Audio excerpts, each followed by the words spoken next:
Hurry up. Oh, oh God.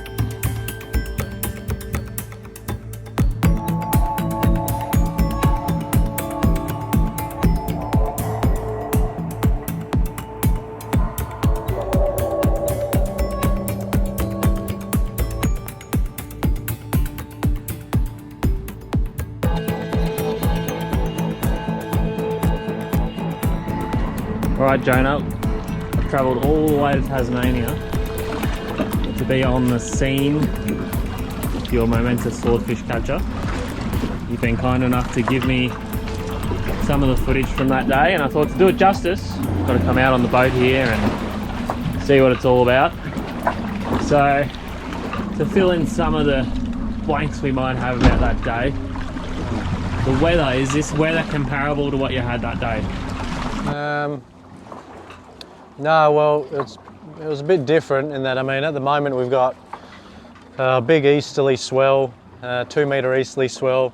Camera probably can't do it justice, and we've also got easterly wind. The day we fished for that big swordfish was actually supposed to be really calm in the morning, so glassed out, no swell, no wind. But by midday, by lunchtime, it was supposed to build up with a big northeast wind, building to 20-25 knots. This was the day before Good Friday. We could see that the forecast for the whole of Easter was pretty terrible, and it was one of those things where we either give it a crack knowing it's a half day, or we sit it out knowing the next opportunity to fish for swordfish might be weeks away. So started out beautiful calm conditions, steamed straight out of Eaglehawk Neck.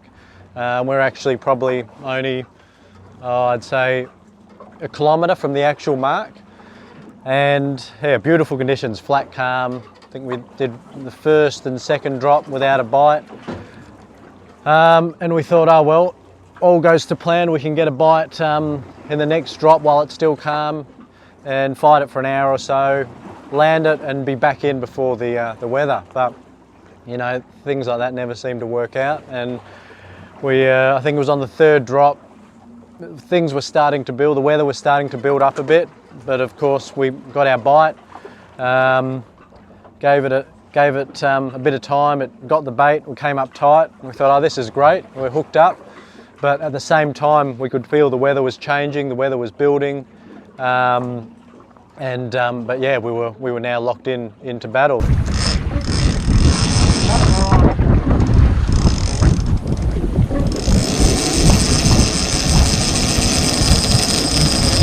Yep, we're on.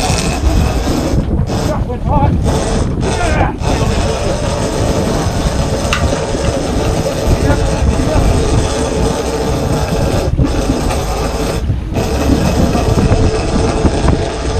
Stop, I feel like it's dropped it.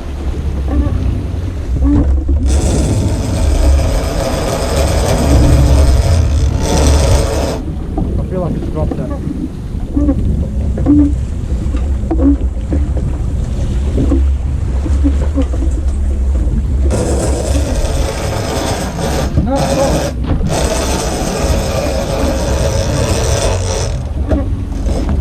No, we're tight. We're tight.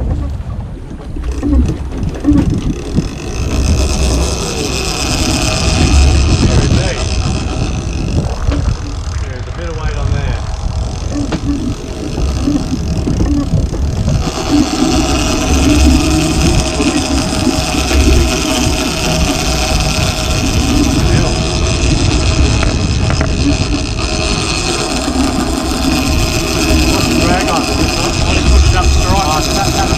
There'll be a lot of pressure. Pull it back a bit. There we go. There'll be a shit load of pressure. Keep the spool smaller. Yeah. When it stops, I reckon harder then gets the line back. Yeah.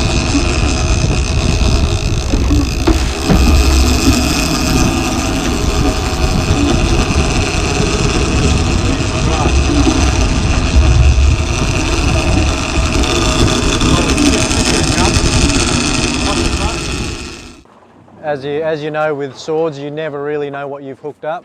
The majority of my swordfish have been, I'd say, you'd call relatively small.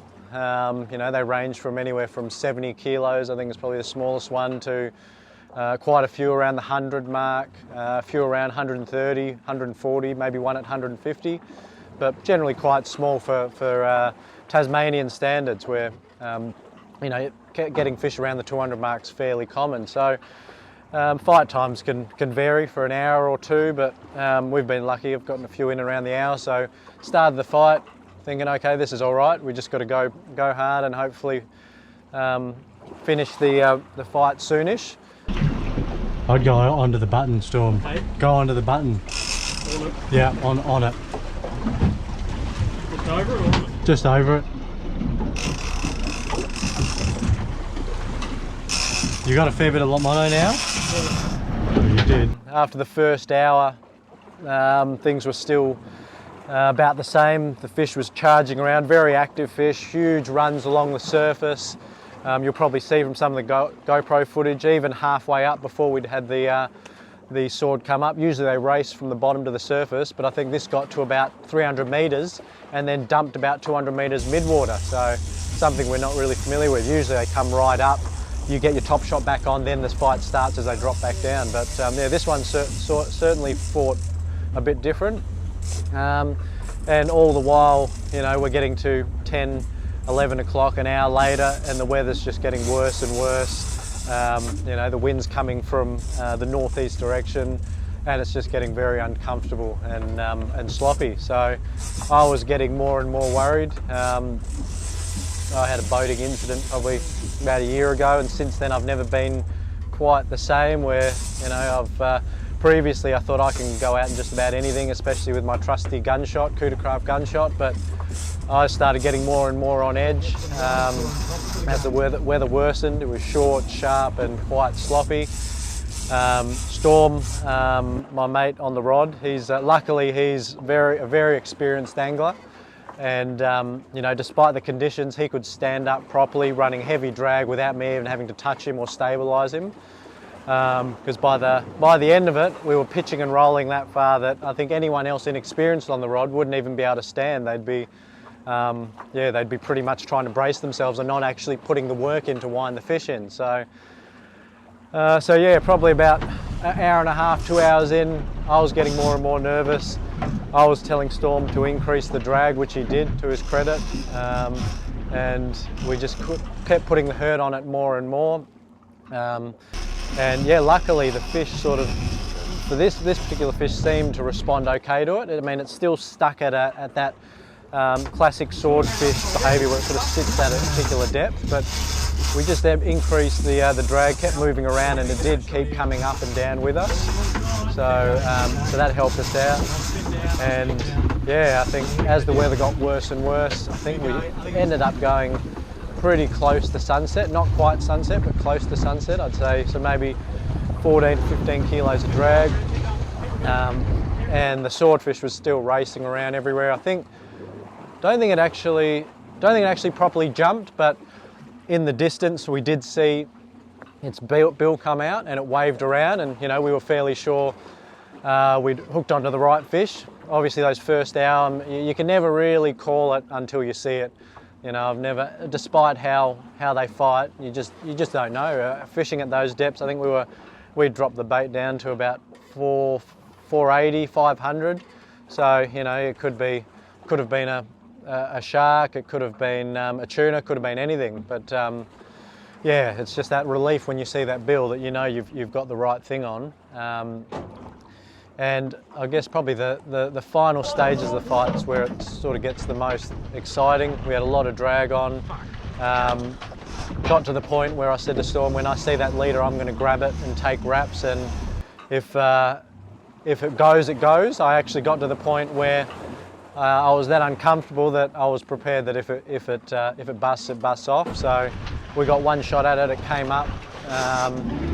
As Storm was pumping it up, it dived under the boat, snapped the rod, the Shimano Tag'em. Right, you passed me the game. I grabbed the leader and pretty much held on, manhandled it up to the surface, and meanwhile it's sort of just going absolutely crazy, but at the same time wasn't actually running, just head shaking. Okay. And it popped up. We had all our gaffs ready to go.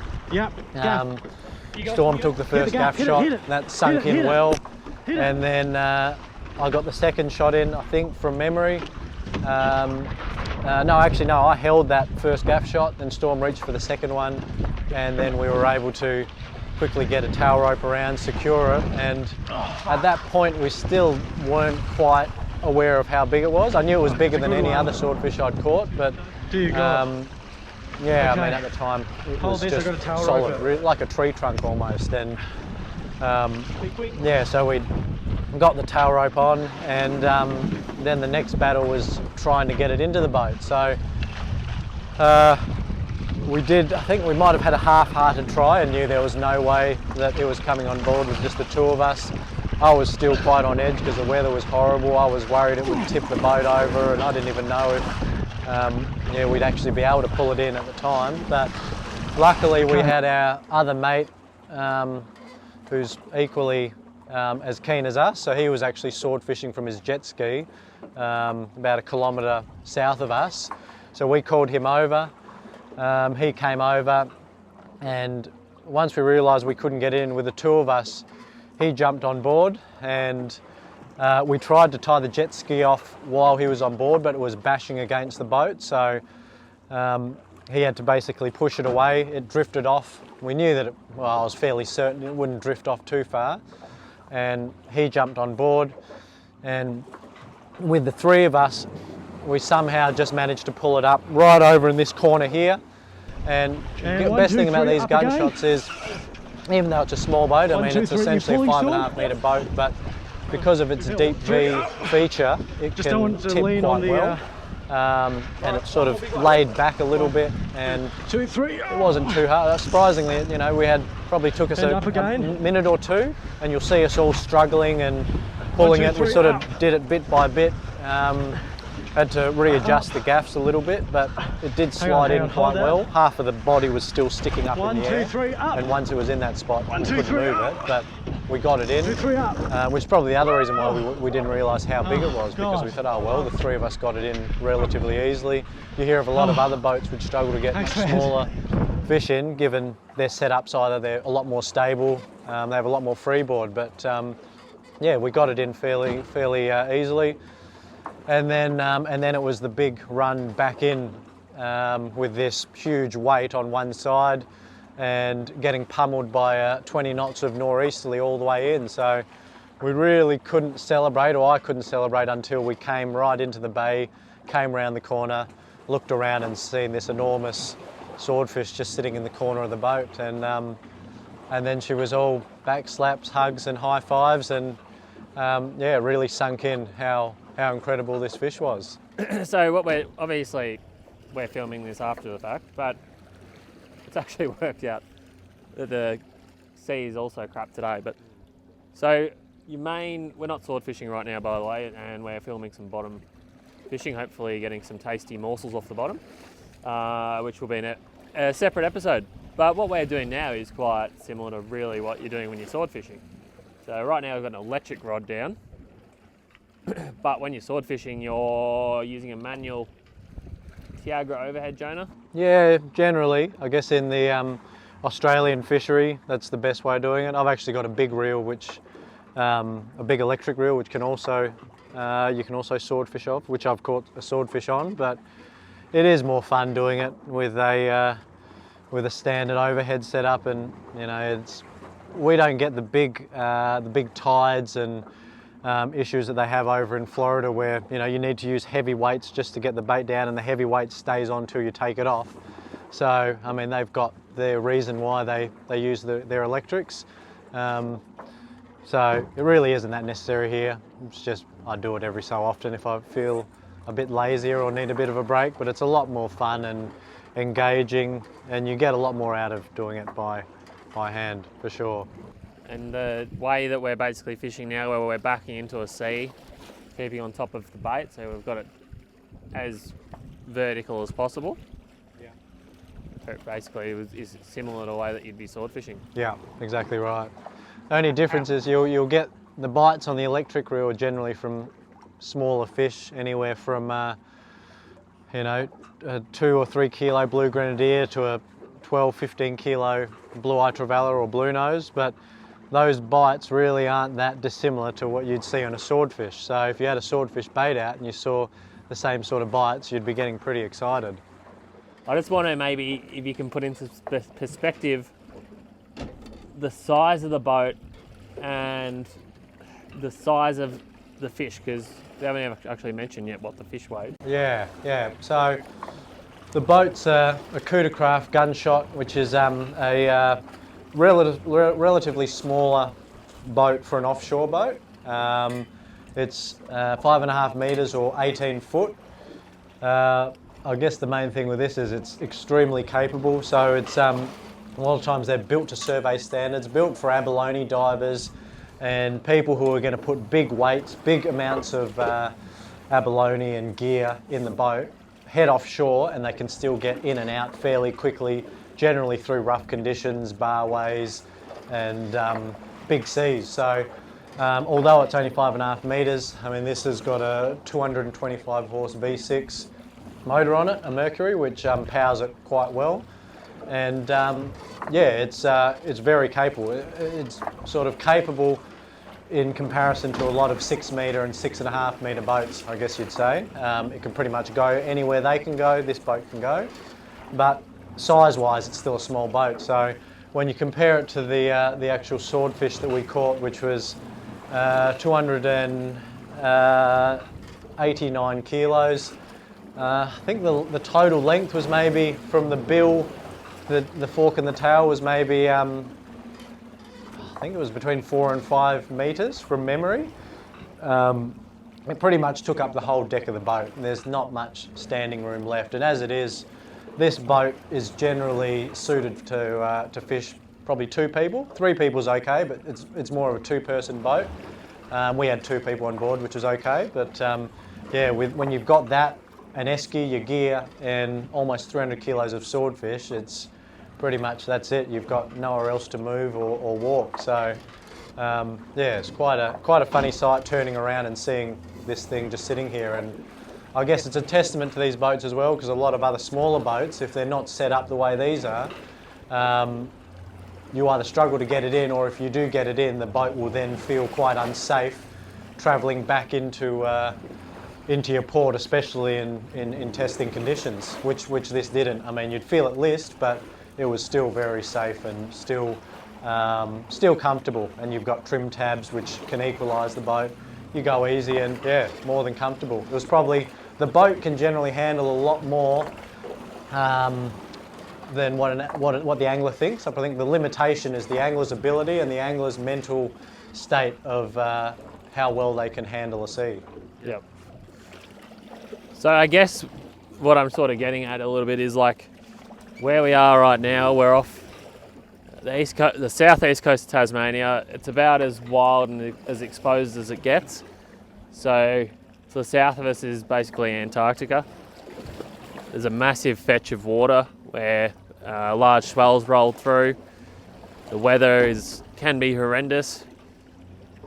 So, you know, being out here in a small vessel and catching such a Goliath of a fish, it just you know, it's no small achievement. It's massive. So, I mean, you look at the fisheries in the US, Jonah, Yeah. and I guess they got longer runs. their small boats are around about 20 foot minimum. Yeah, oh, that's small. I think they call them their bay boats, and generally they're like a 6 to 7 metre centre console walk around with you know, 300, 400 horsepower. So, and not in any way taking away from what they're doing, but I'm just trying to put it into perspective. It's small boat, big fish, Very much so. big nuts. Would you say you've got big nuts? No, not overly. I don't enjoy the rough weather. I do it for the love of it, and then when I get these situations I think, geez, Why have I done this? why have I done this? And I don't want to do that again. Yet here I am again in less than favourable conditions doing it again.